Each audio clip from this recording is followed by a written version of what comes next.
All righty. Well, happy Friday, everyone. David Shephard here with Phil Hamilton for our weekend review. And Phil, how you doing on this glorious Friday?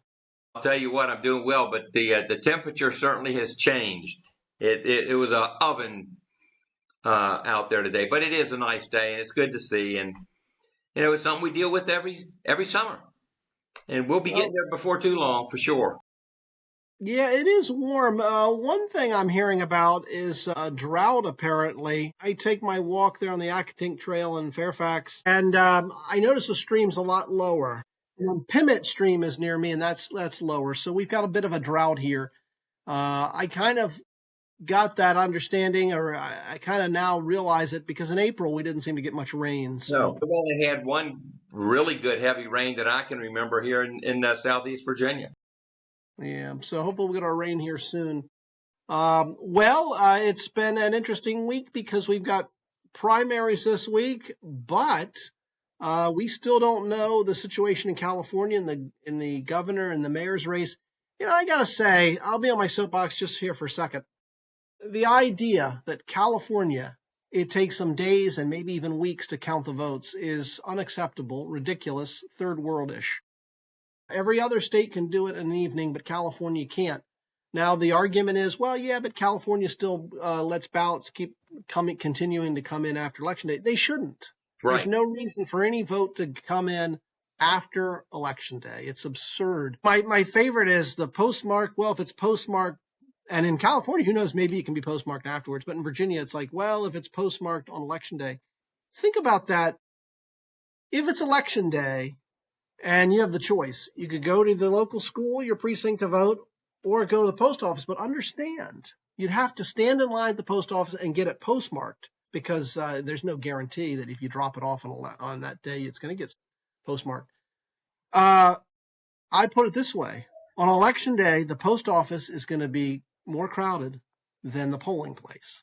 Because you see, everybody's already voted by Election Day. Yeah. I work every Election Day.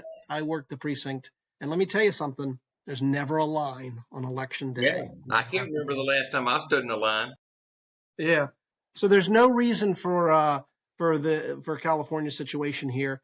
And Steve Hilton's lead is now in second as we air. Steyer's behind him, but still close enough. It's projected that Hilton will probably make the runoff, fortunately. And it looks like Pratt has a shot at the runoff, but I don't know that we know on California. Now, I would think in LA we should know by now. I'm not sure. I can understand statewide maybe, but in LA you think they would have it all counted by now. The last I saw, 60%, I think, had been counted in Los Angeles. But I'm like you. Look, in Virginia, we have the 45-day early voting period, which is bizarre. I mean, I think that's way too long. But yeah, in the age of technology, it takes this long. It's not like they're counting each one of them, sitting by the campfire, and hand me another stack and just. I don't understand it, David. If you think about all the talk about existential threat to democracy, taking as long as it is for them to count ballots, that seems to be an existential threat to democracy, because it loses its credibility. As you mentioned, it's just like, why even bother? Which is a shame. But I know you got Silicon Valley out there, the home of high tech, and they just can't seem to get them counted. And I know that makes you just wonder. Well, they're just waiting to find out how many extra ballots they need to find. Well, yeah, that's right. And I think that's exactly what it is. Honestly, I know it sounds like a small point, but why would you want to live in a state? Why would you want to invest in a state that is this incompetent and this poorly run, that it takes them a week to count the votes? Now you can say, well, California's a bigger state than, say, Missouri, but they have more people counting. You'd have more precincts and you have more people counting. So what's the difference? So, it really is a horrible place. Will it be stolen in the end? I don't know. I think Hilton will still make the runoff, at least as of now. I'll stand by that prediction, and I think Pratt will as well. But I do too. But it's I don't know. It also, people deserve an answer. Yeah, they just deserve an answer. I mean, it'd be like you turning in your term paper in school, and it takes the professor or the teacher a month or so to get it graded. And it's like, are Yeah. you kidding me? What's going on? And that requires someone to actually sit down and read it, which is a whole Yeah. lot harder than you would think counting ballots would be. And I Yeah. don't understand why it's not mechanized. I don't know. There's just so many things that can go wrong or create the appearance of going wrong.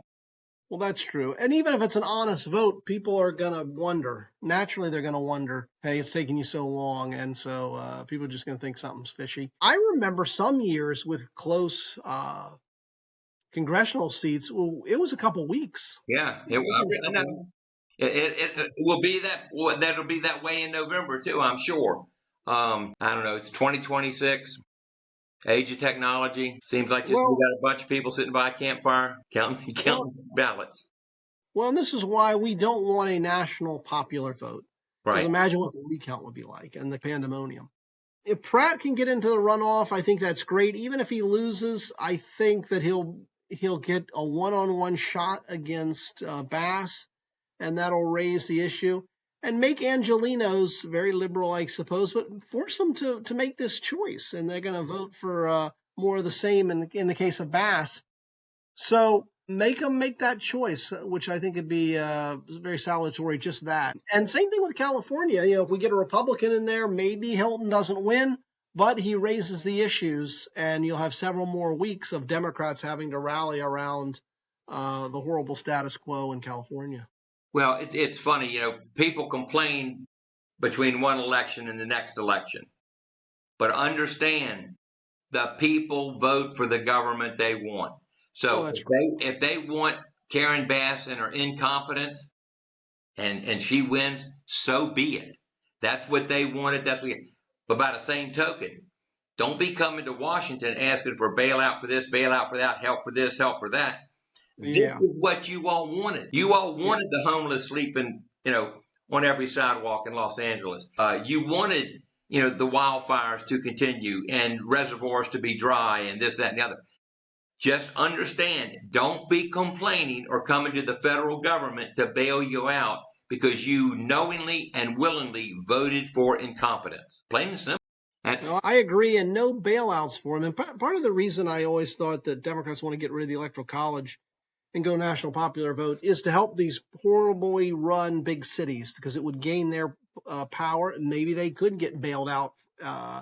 So that's one of the reasons they want to do it, to shift power to the big cities, big states. But I say the same thing about Fairfax County. We elected Steve Descano, and the woman gets murdered there at the bus stop by the illegal alien. It's like, well, Fairfax, you got Steve Descano. So in many ways, it is a choice. And I've often thought, and it was sort of in my first book as well, I make an allusion to this, that people will accept a certain amount of crime. They're okay with it because they have this belief in social justice and, hey, go easy on these criminals, especially early on. And okay, you can make that choice, but in the end, you'll have to live with the consequences of that. Well, we'll see what happens in California. I did want to touch on some good news. The jobs report came in a little better than expected. However, the market was down pretty big today. I don't know if that is if the concern over Iran, or is it a concern over interest rates not getting cut? Or a combination of both. Yeah, the market's always looking for interest rate. I've noticed that. They always want their cutting interest rates. So that was a little bit of the news. Other news would be the apparently finally reconciliation. Looks like there's a deal on reconciliation, which will fund ICE or get more money to ICE and Homeland Security, which Democrats were holding up. But it doesn't include Trump's anti-weaponization bill. I don't know if it includes the ballroom or not. But that was a little bit of the news that I heard coming on here just now. I had mixed views about the anti-weaponization thing because I think it'd be kind of hard to police and govern. I understand people are victims of lawfare, but it's just kind of caught up in politics in terms of who can apply and who gets what. Oh, and speaking of that, I know the Democrats said this was lawfare, but John Bolton pled guilty, or is going to take a plea deal on one count of possession of classified material. So I saw that yesterday. So they got Bolton on something. I don't know how serious, but they got him on holding classified materials. Yeah. He had classified materials that he wasn't entitled to, and he had them because he was writing a book. Yeah. And so he has to pay, I think, a $2.5 million fine was what I heard, but he was pleading and so that he wouldn't get any jail time. Okay. I don't know. It's just an interesting dynamic for something that they made such a big deal about with Trump. They raided his home and burst in and everything else, and then they find out that Biden, who was not entitled to having these types of materials because they were from his days as a senator, and he too had them, presumably, or at least he shared them with whoever was helping him write his memoir. I don't know. We definitely have a two-tier, system of justice. And like in Newport News, we've got 2 city councilmen that after they got elected, they misused the city credit card. Well, first of all, why did they even have a city credit card? But they misused the city credit card, and the city attorney went to him and basically said, you need to repay the money. Okay. Yeah. Well, if they had gone to trial for felony embezzlement, that could have probably been their only punishment. Okay, we're gonna put you on probation for 2 years. Behave yourself, be good, and no further damage, and pay back the money that you paid back anyway. Some people seem to think that you can commit a crime, and say embezzlement, a financial crime, but if you pay the money back, then it's okay. You forget that you broke the law, and of course they're claiming that, well, we didn't know. Ignorance is not a defense. It's never been a defense. And, so you see those types of situations where if it was just a regular citizen that had let's say a regular employee that somehow was in a position to get a city credit card, and they went out and overspent or misused the credit card, you can be rest assured they wouldn't be given the opportunity to pay it back. They would be charged. They would go to trial, so that incurs all sorts of costs. Then if they were found guilty, maybe all they would get is restitution, but maybe not. I mean, one of these council people was over $1,000, and the other one was over $2,700. And what's frustrating for citizens is that nobody gets any punishment, because if you're allowed to pay it back, you don't even have the record. People know about it because of the news coverage, but it's the same type of thing with Bolton and all these other people. Citizens are frustrated. You make a big deal about all of this. Let's see who goes to prison over all the fraud that's being uncovered. In red states, blue states, it doesn't make any difference. They're uncovering billions and billions of dollars in fraud. All right. Is anybody going to go to jail? And the belief amongst the citizens is, stop talking about this fraud stuff. Yeah, it's frustrating, it's disgusting, but nothing's going to come of it. We'll see if anybody actually gets prosecuted for participating in or facilitating the fraud that's been going on for years and years and years and years and years and years and years. Nobody in the government seems to get in trouble. Yeah, you reminded me, and I know this isn't related to government corruption, but when I was a kid, I used to work at this movie theater, and the manager took the box office money, and what happened, it was on a Friday night. The Brinks folks would come on Monday. He took a whole bunch of the box office and went to Atlantic City. I guess he felt he was going to be on the lucky streak, but it didn't work out so well for him, so he wasn't able to replace the money. And believe it or not, they didn't even fire him. He had to make restitution. Yeah, that was a weird situation. But I think for that, you safely will be fired. But anyway, or certainly prosecuted. But well, the other thing I do want to make sure to mention in terms of primary news would have been in New Jersey's 13th district, where Adam Hamaway, Egyptian-born, I believe, doctor, won the Democratic nomination. The thing about him is he was an old colleague of the Blind Sheikh. The Blind Sheikh in 93 tried to bomb the World Trade Center, was convicted. There's no evidence that Hamwe was involved in that or anything like that, but he befriended the Sheikh before all this happened and would listen to the Sheikh's radical sermons and radical writings about killing the infidel and stuff. And just knowing his views, you wouldn't associate with such a person. But this guy did. He associated with the Blind Sheikh. And anyway, he won the nomination in New Jersey. It's a very Democrat district, so he should go on to win the general. But it just is another example of the radical anti-American candidates that Democrats are producing nowadays. Well, and that the established Democrats are supporting. Yeah. If you remember back, this was probably further back than I care to remember. Probably 26 and 8, probably at least 34 years. The David Duke. When David Duke won the nomination in either Louisiana or Mississippi, I guess it was a governor's race or something, the Republican establishment criticized it vocally, do not vote for David Duke and this, that, and the other. Whereas Democrats embraced these. I mentioned Graham Plattner. I mean, here's a guy who had a tattoo on his chest, not just of a Nazi, but it was a tattoo for the concentration camp Nazis, the ones that were guarding the concentration camps, the Holocaust, the whole deal. And as a vow, he said he's a communist, and yet all of the party, just embraces this guy. Now you've had Jake Auchincloss, I believe, came out and was highly critical of it.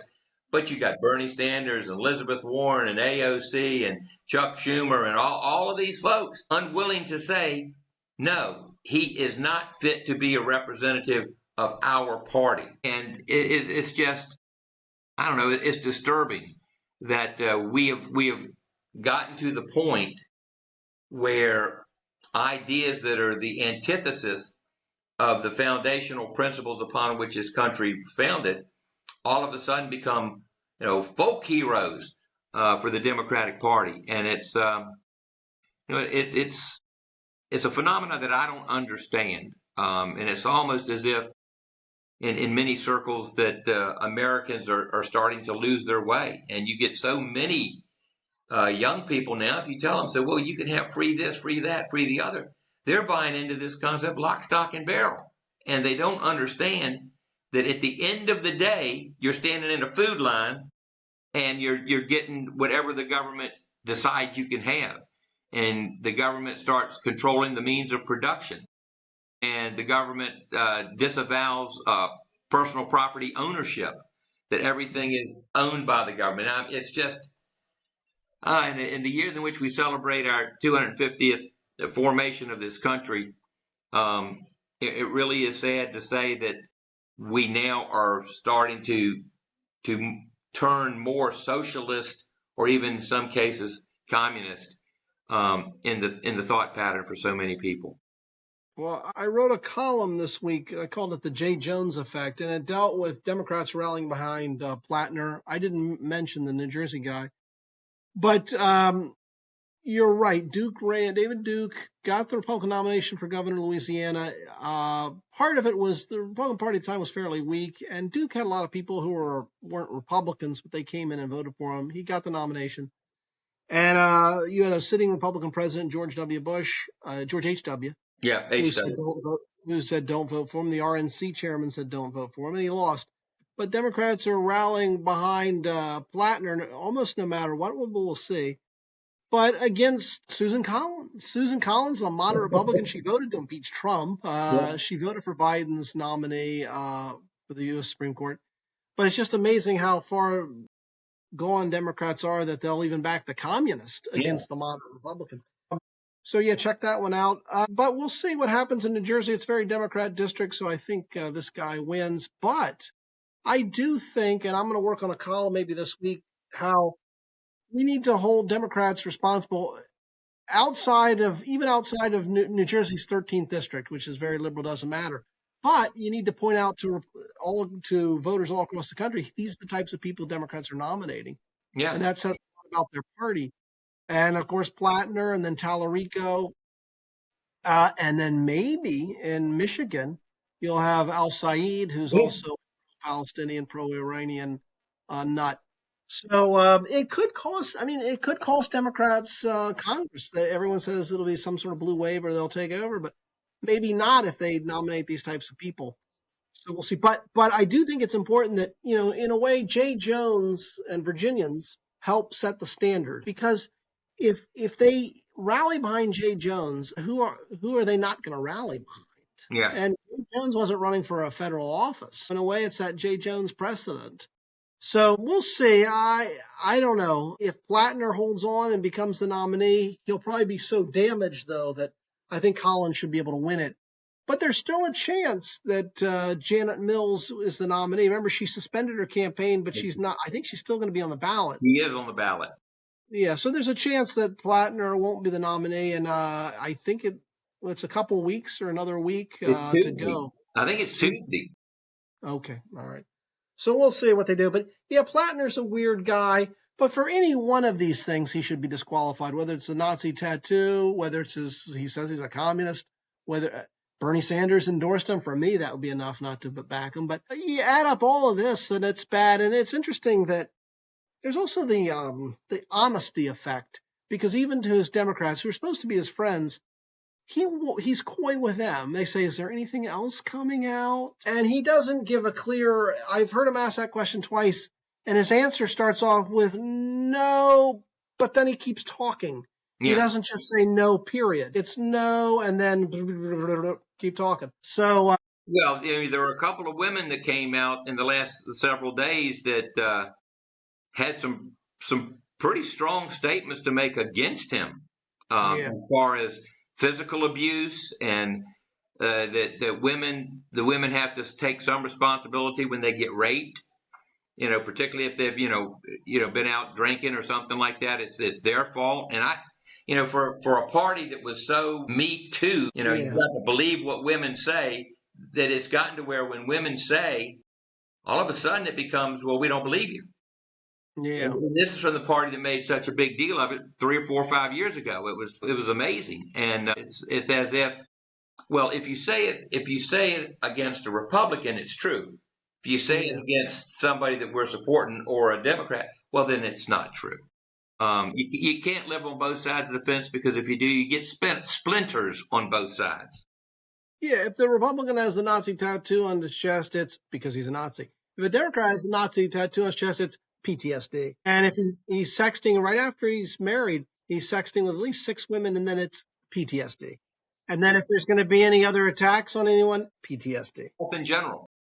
Yeah, okay. So that always has that nice excuse, you can just say, and that's also fraudulent as well. My understanding is that he went to work for Blackwater. I mean, he went back into Iraq. In other words, he served his time, but then still went with a contractor. And, the PTSD stuff is probably questionable. And he's also a fraud and a phony, because they talk about him being an oyster fisherman. No, he got his money from his parents, and they bought a house. And so that's fine. He's an oyster fisherman, but I don't think he's making any money at it. Yeah. And I don't know that he needs to live off it. Well, so apparently his mother is his biggest customer. Well, that's right, because of her store, right? Her restaurant. You just can't make this stuff up, David. Yeah. Okay. Yeah. So he owns the oyster farm, and he claims to be the one running the oyster farm, and he's doing it to sell oysters to his mother. Come on. Okay. Yeah. Okay. Yeah. He's a bad one. So, we'll see what happens in those cases. And then we also should touch on Virginia. We still don't have a budget, apparently, and we've got a few more weeks to the end of the month. They'll have to come up with a budget, which, of course, is the main job of the legislature and the governor, and they haven't been able to do it. I heard today a couple bits of news. Don Scott, the House Speaker, the Democrat House Speaker, is still adamant that the tax breaks for the data centers needs to stay in place. And I heard Mark Warner, and he has no real say in this one, but Mark Warner said that he doesn't think there should be tax breaks for the data centers. I think all of this, and you know better than me, but I'm guessing this is all a battle between the governor and the legislature, and I think they're going to try to roll her somehow. And there's a game of chicken. Yeah. But it's a dangerous game of chicken. Yes, it is. But and Don Scott, his premise for that is they passed a law that granted the tax exemption until 2035. And he's saying, we passed a law. We honor the law that we passed. And they're trying to do it. I think what they're trying to do is that his opponent in this budget battle is Louise Lucas. Interesting thing is they're both from Portsmouth, and that some oftentimes is rated as the worst city in Virginia. It always seems to go back and forth between Portsmouth or Petersburg as to which one is worse. But I believe it's that Don Scott wants to keep it as a point of, hey, we passed this law. If we want to repeal it, let's repeal the law. Don't sneak it through, in a budget thing where you try to do it that way. Let's have the legislative vote up front, and if you want to repeal it, then repeal the law that granted the exemption until 2035. Then the lawsuits, I think, will come, because then that would impact those that are getting the exemption, not just the new ones coming in. So you've got some issues there, but I think the Senate, I think they just want more money to spend, and that's the bottom line. If they remove the exemption, I think I saw something that says it frees up $2.3 million that then the finance chairman Louise Lucas would have to sprinkle around as she sees fit. So it is an interesting dynamic between the House and the Senate. Now, I do think, and I heard this the other day, that on this legislation on the retail sale of cannabis, that there was some speculation that might be put into the budget, since while it passed, it was vetoed, and they didn't have the votes to overturn the veto. And the thing about putting stuff like that in the budget, what it does in this case, it would roll the governor, as you said, but it also is a little bit disingenuous when it comes to constantly doing all the things that fail. You put it in the budget. I think you have to be careful, and you have to be careful as to what the topic is too. Retail sales was vetoed, and I think the governor expressed her reasons for it. You can like it or not, put it in next year and fight the fight again. It's not like the Commonwealth is going to end on the retail sale of cannabis. And I don't know specifically what all of her concerns was, but I have a concern that if you're going to allow the retail sale of cannabis, regulate it like you do the retail sale of alcohol, because it's sold in a state store, a state-controlled store. Now, the cannabis might not have to go that far, but it ought to be with strict Virginia control, and that they're really monitoring it very, very closely, because there's a lot of evidence coming out now that the cannabis that's being produced and sold today is not the cannabis of 30, 40 years ago. That it's kind of juiced up cannabis, and there are some scientific evidence that it's causing some problems in the health, particularly the mental health. And guess what? Mental health is the excuse for everything. So I think you have to be careful with it, but it'll be interesting to see what they stick in there, because I've long said, if the whole thing with collective bargaining, the local option is still there, but it wouldn't surprise me if they stuck that in there as a mandatory thing that you had to do. It wouldn't, any of the highly visible and controversial pieces of legislation that the governor vetoed, put them all in there, because most legislators then are not going to defeat the entire spending package for the Commonwealth because one or two bills that they really didn't like how the governor acted got put in the budget. It's an up or down vote when that budget conference report comes out. You can stand up on the floor and make all the speeches you want, but it's an up or down vote, yes or no, to accept the conference report. You can't amend it. You can't change it. You just vote on it up or down. You can object. You can stand up and make your speech and say, I'm objecting to this item in the budget conference report.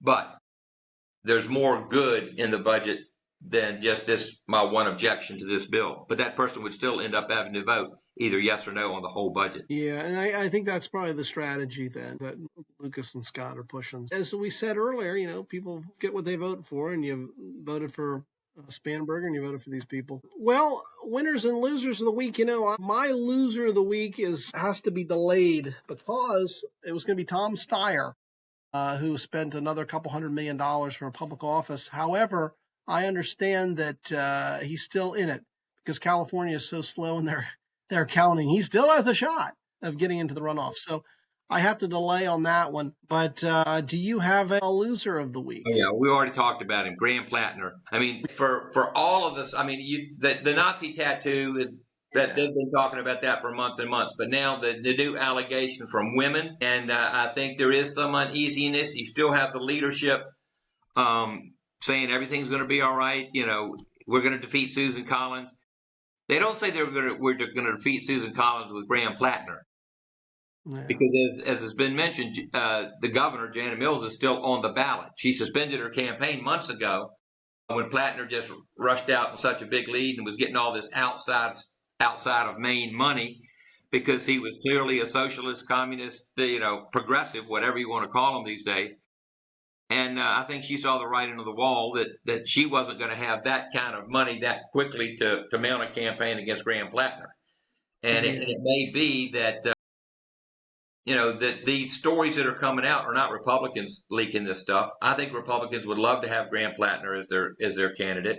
Susan Collins has proven herself term after term to be the underdog until she wins by 9 points, like she did the last time she ran. So from my perspective, having all of this negative attention placed upon Graham Plattner has taken some of the luster off of him for what I think are the if they even exist anymore, the middle road Democrats, the traditional Democrats.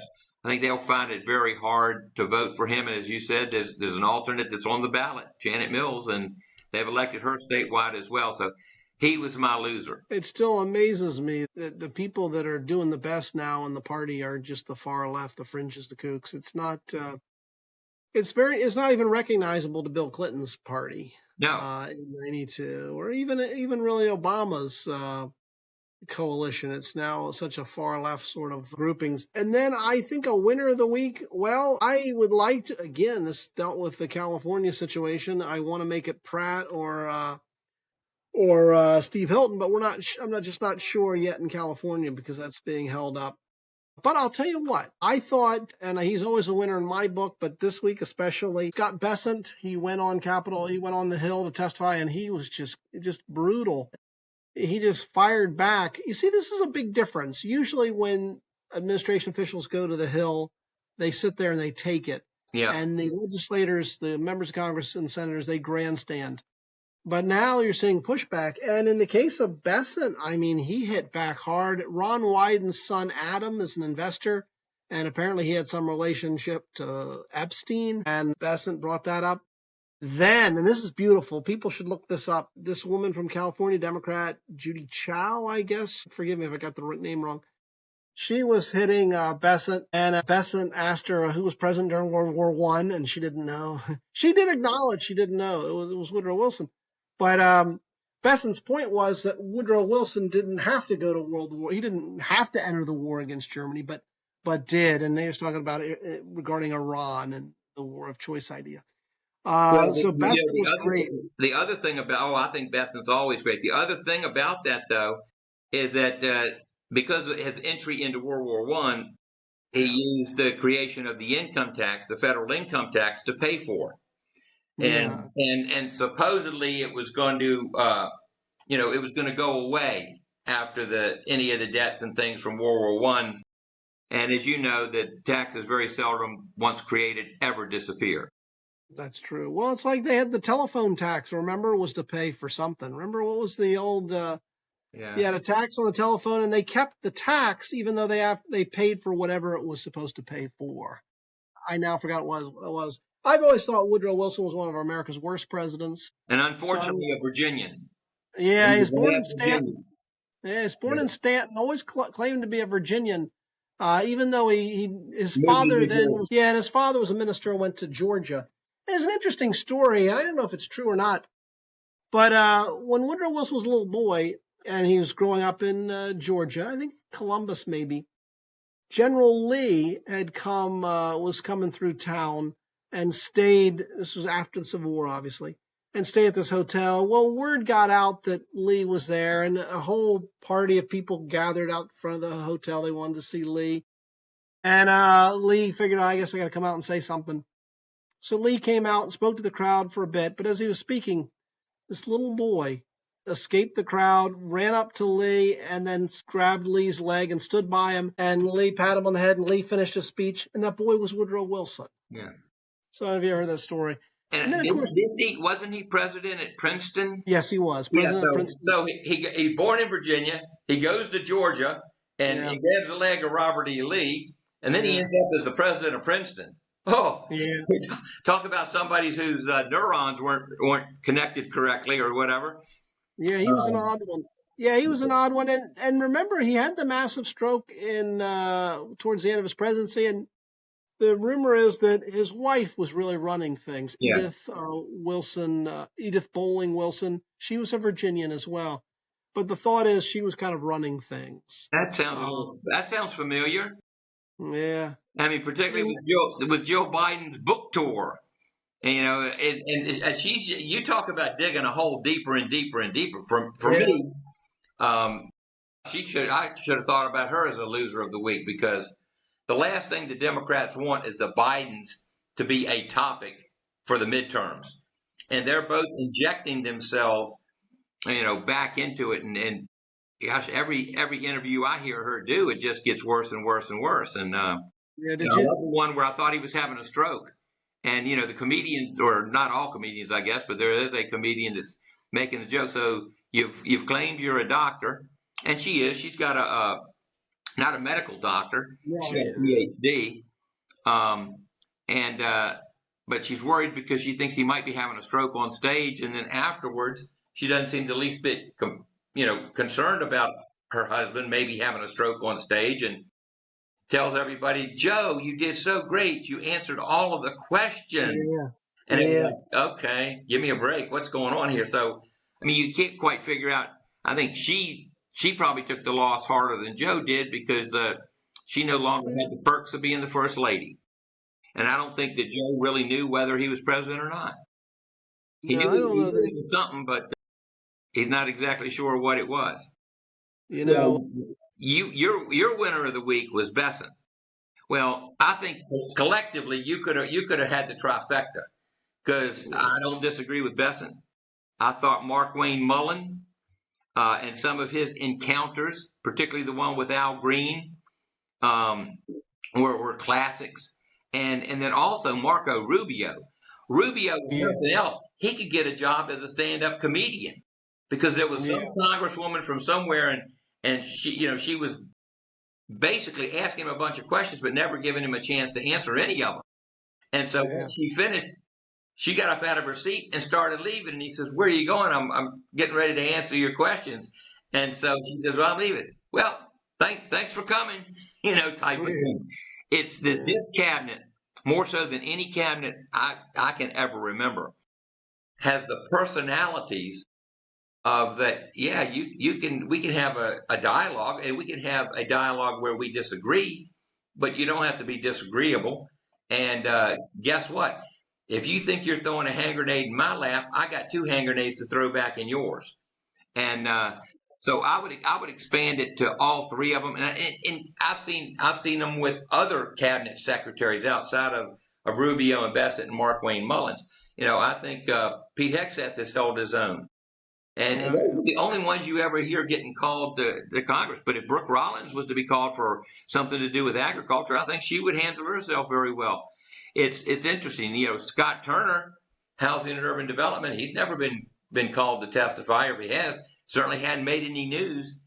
But Trump has put some people in there that are willing to not just to sit back and take it. Mark Wayne Mullen, former senator. Marco Rubio, a former senator. Scott Besson, in the top worlds of financial markets. These guys understand, A, one, what they're doing, and 2, they're not just going to sit there and be the punch drunk boxer that's willing to stand in the corner and let just get pummeled and not fight back. And I would say the entire bunch. But I also have another one. The Las Vegas Knights went into Raleigh, and I don't know how the second game turned out, but I know in the first game they beat them 5-4, and it was kind of a shocker because the Hurricanes were the higher rated team coming in, and it looked like the Las Vegas Knights were a pro team playing against college kids, and like I said, it may be a 2-0 series, it may be 1-1, but I would say to win a game in Raleigh for a team that has done very well for itself was made them a big winner, at least the night one, and possibly they took both up. Well, by the way, you reminded me when you were talking about the cabinet, the winner of the week, Todd Blanche. Remember Trump now? So Todd Blanche become permanent attorney general. And I think that's good. I think Blanche is definitely an upgrade from Bondi. So I think that's good. Yeah. So I'm happy to see that. Phil, hopefully you have a good weekend. And I'm wondering if come next week for our show, I'm assuming we'll know in California whether Hilton made the runoff and Pratt made the runoff. We'll see. But again, and I know we've beaten this to death, but I really think that, in fact, I didn't watch it, but even Democrat Chuck Todd was saying that this is just absurd how long it takes California to count votes. And they really need to be up on the rest of our standards. And so when every other state can do this in a night, you need to be able to do this in a night. So anyway, but we'll see what happens. That ballots for so long. Yeah, that's absurd. They all have to be in by election day. I've never believed that you should. It's just open for fraud if we can still keep receiving ballots after the drop dead date. And as I've also pointed out logically, it makes no sense on election day for someone to go to the post office where they're going to have a longer line to get it stamped, get a postmark, then go to the local school where they have no line to get it. So it doesn't make any sense. And think about it this way. You get in Virginia, 45 days to vote. You then have election day. And then, we'll give you a little extra time. In Virginia, we give you, I think, until the Friday after the election. You have 45 days of convenience voting. Can't get it done on time. That's absurd. But it is the item that got the Virginia Supreme Court to throw out that crazy redistricting referendum because they actually started voting 5-6 weeks before the legislature even passed a resolution about a referendum. Yeah. So, well, you know what? Let's do a quick prediction or a quick thought. Does the budget get done in time, you think, in Virginia? They get it in time? Well, it'll be interesting because I can remember, I think June 9th was the latest it took budget conferees when I was there. And interestingly enough, it was Republican House and Republican Senate. Now you've got Democratic House, Democratic Senate at loggerheads. But it was like June the 9th that we finally, the conference committee finally approved it. And I think it was, maybe 3, 4, maybe even less than that, days before we actually all got called back to Richmond to vote on it so that we didn't have a shutdown. I know back then there was one legislator that raised the possibility, and fortunately it was not anybody on the appropriations or finance committees, so it didn't have a whole lot of credibility, that suggested, well, maybe we just do a continuing resolution like the federal government does consistently. And I think the idea was floated and somebody stuck a needle in that balloon and poof, the air went out of it quickly. But there is a process. It takes time. And then I think you owe it to the legislators to at least have an opportunity to understand what's in a conference report. Although there have been times where we've done it, at the last minute in the regular session before we have to go into overtime, and it gets dropped on the desk, and you don't have any time to really go through it. I think they will get it done. If it doesn't get done, I'm glad it's on the Democrats' watch and not the Republicans' watch. But if they don't get it done, I hope it doesn't start a precedent where this becomes normal operating procedures. I think one of the things about Virginia is so far we've stuck to that standard. that the legislature has to approve a budget. It's not the conference committee that has to approve it. The legislature has to approve a budget by 11/59/59 on June 30th, because the new budget is supposed to take place at 12 o'clock midnight, the July 1st. So let's hope. I don't know if I guess if I was going to a betting window, I would say it's a 55-45 chance that it gets passed in time not to have a shutdown in Virginia. Yeah, I would assume so, because it's just so risky, because you're looking at the bond rating taking a hit there, the damage for Democrats. I think it gets done, but I do think that Spanberger gets the worst end of it.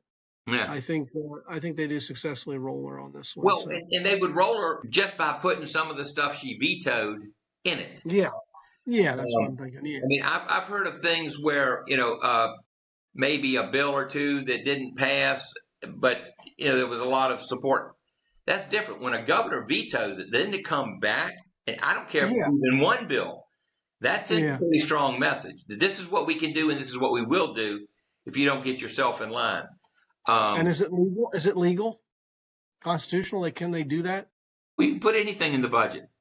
Okay. You can put, and I heard a story one time where a member of the conference committee from the Richmond area actually wanted to get money in the budget to have a Richmond area band go down to Argentina for some reason or not. And it ended up in the conference report, and I don't know that anybody knew about it, but maybe the House Appropriations member that wrote it up, or the legislator that made sure it got in. I don't know, but that's just a story, and it might just be an old wives' tale that to reinforce the idea that anything technically can go in the budget. Yeah. There is a section of the budget for legislative items. Okay. I think that's called Section 5. That's not an unusual thing. And typically it may be that it's legislation that never saw the floor of the House of Delegates, or even a committee of the House of Delegates. That someone just came up with a grand idea at the last minute and snuck it in the budget conference report. I remember one year I believe it was before we had already done the budget, but in the budget conference report was an item that I think had funding for Christopher Newport University to build a house for the president. And it was put in the budget, and nobody really knew about it until after the fact. And this again was before we had our veto session. So this was what came out from the regular session. And once it was found out, there was a lot of outcry, because typically things for colleges and universities, we fund it through academic programs, academic buildings and things like that. Things like gymnasiums and student centers and that, which are not academic centers, they put it in there to get approval for it, but it's with the understanding that it'll be paid for out of student fees and things of that nature. So it's not a direct appropriation from the state, but this one was written up as a direct appropriation from the state to build a house for a president at Christopher Newport University. And ultimately, George Allen stripped that out. And I think it was the right thing to do, as someone that at that time represented Newport News and Christopher Newport University. If they wanted to build an academic building and name it after the college president, oh, fine, do that. But don't try to sneak something in. And the Education Foundation, I think, ultimately was able to raise the money and do it the proper way. Well, Phil, I hope you have a great weekend. And before we go, I just want to say, if anyone would like to help continue to support our program and my Substack account, I'd be happy to give you my book for free. Just become a paid subscriber at $8 a month, which is less than a fast food meal, and I'll send it to you. And have a great weekend. Hopefully it won't be too hot. And let's start praying for rain, because I think we need some rain here. All right. Well, good night, everybody. Thanks for watching. And I should have another column up this weekend. I know I'm due for one, so watch for that. And we'll see everybody next week, next Friday. Have a good weekend. Good night.